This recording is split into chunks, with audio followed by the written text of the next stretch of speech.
Okay, so someone posted a question about modeling something like this, and I'm assuming when they were asking, they wanted to know how to make these openings. So I'm going to quickly show within a 3ds Max environment how I would do it. Keep in mind that you may be using Blender or whatever you're using, but these techniques as far as how to lay out polygons and how they function is pretty much the same across any software package. So what I show you, you may have to adapt some of the tools or find tools that are similar, but it should work fine as long as you follow basic polyflow. So what I'm going to do first is make a shape like this.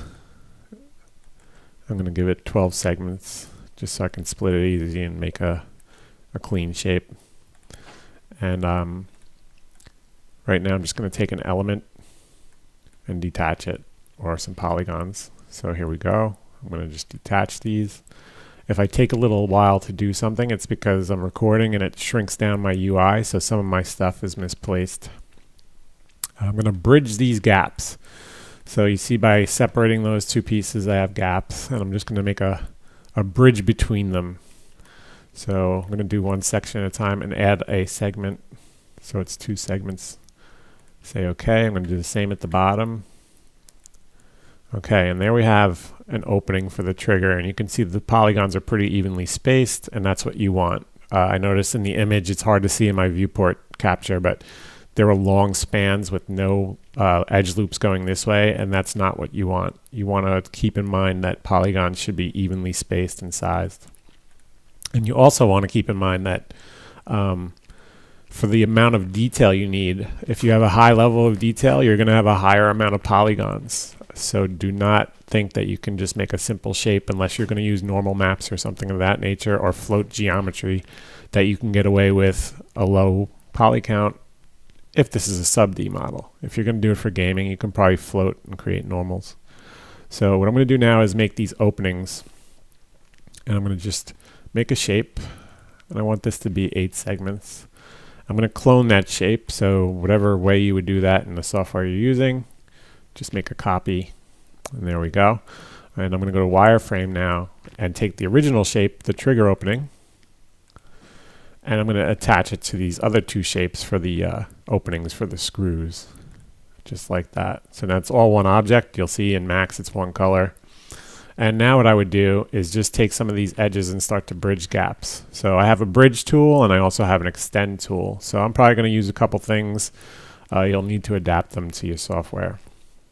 So first thing I want to do is go to Edge and Freeform, and I'm going to just draw on surface and use the background image. It's on a plane. I'm going to use that as the surface I'm drawing on. I'm going to use this Extend tool because it'll make it quicker. And I'm bridging these gaps. So there we go. I bridged.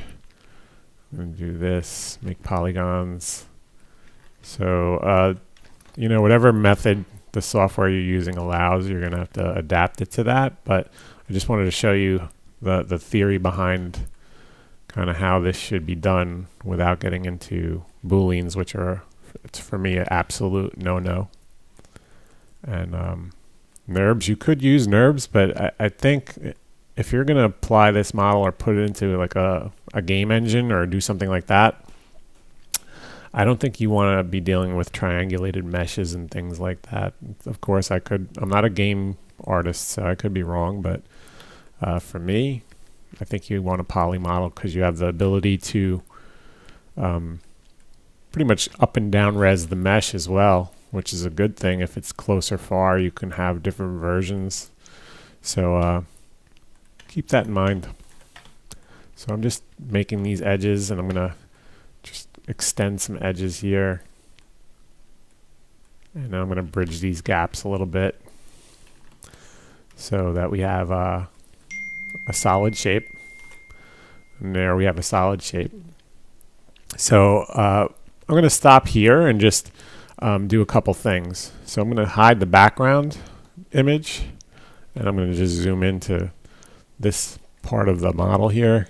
And I'm going to just take these rim edges like that are around these openings, and I'm going to just push them back so I get a little depth. I'll do it at the trigger too, although if it were me doing this, I would probably build both sides and then just have symmetry. So keep that in mind. And now what I'm going to do is divide this.